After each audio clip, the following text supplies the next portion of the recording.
I've opened up and modified the floor of the boot of this Civic so that I can fit as large a rear diffuser as possible. And it's now time to make that. There's lots of ways you can make them. The method I'm going to use is a two-step simple process. I'll make a couple of dies or plugs out of 12mm MDF, and I'll make the rear diffuser parts directly on that timber, and then they'll be glued together and go on the car.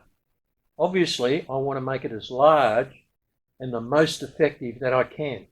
And so what I want to do to maximise the effect of the rear diffuser is to make it in a wedge shape. Now, a lot of guys make the wedge shape from a side view where it starts low and goes up. But a lot of diffusers are dead straight and parallel on the sides, and I want to do more than that. I want to make it wedge shape both vertically and horizontally. You'll see what I mean as I make it.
Now, the inside of this timber die or plug is the size of what the splitter needs to be on the outside. So I'll lay this up as one piece. I've got to put fins down the middle, and the way that I'm going to do that is I've made a second plug, and once again I'll lay that up on the inside, and then when this one's done, I'll take the boards off, flip this over, and use it for the die for this side. So I'll end up with three pieces. I'll end up with the outer diffuser and the two internal fin pieces. And then I'll just epoxy those in place.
"24 hours after layup, it's time to remove this job from the plug." Now I could just pop it out, it's a fairly simple shape, but I've got to unscrew the mole and reverse it to make the opposite patterned piece.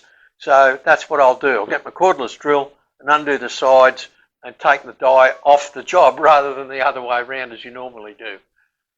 Before I do that, I'm going to give this fin insert a trim.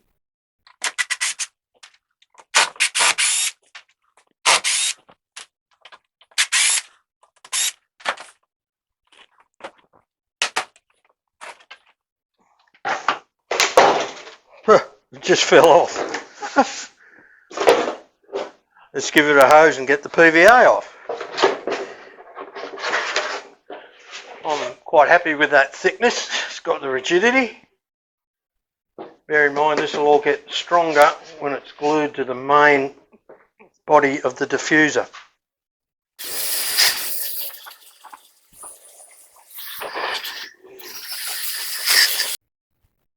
Who says you can only make carbon fibre parts with vacuum bagging? Check that out. That's just basic hand laying.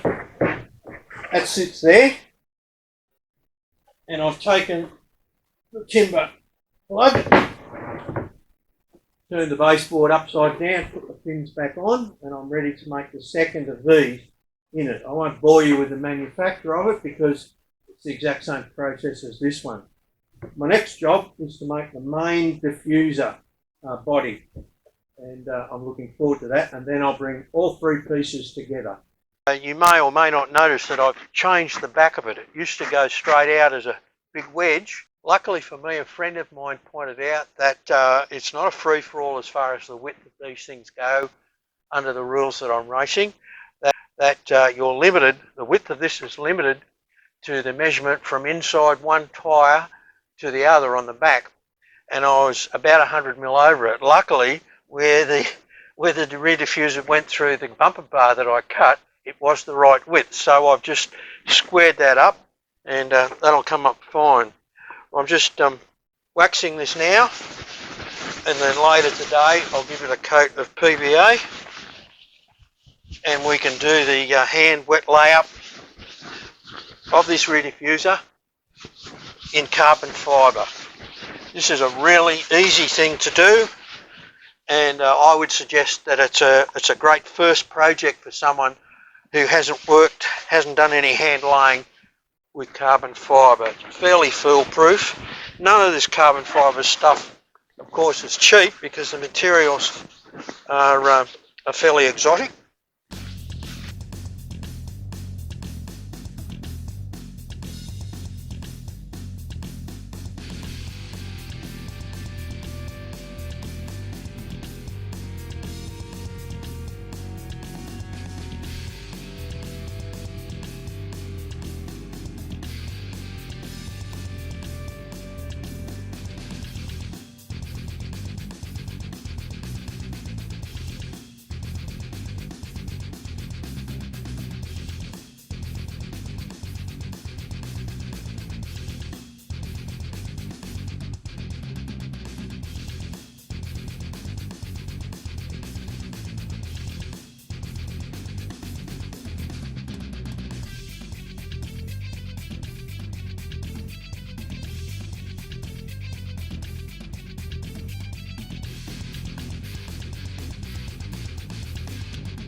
What's it weigh?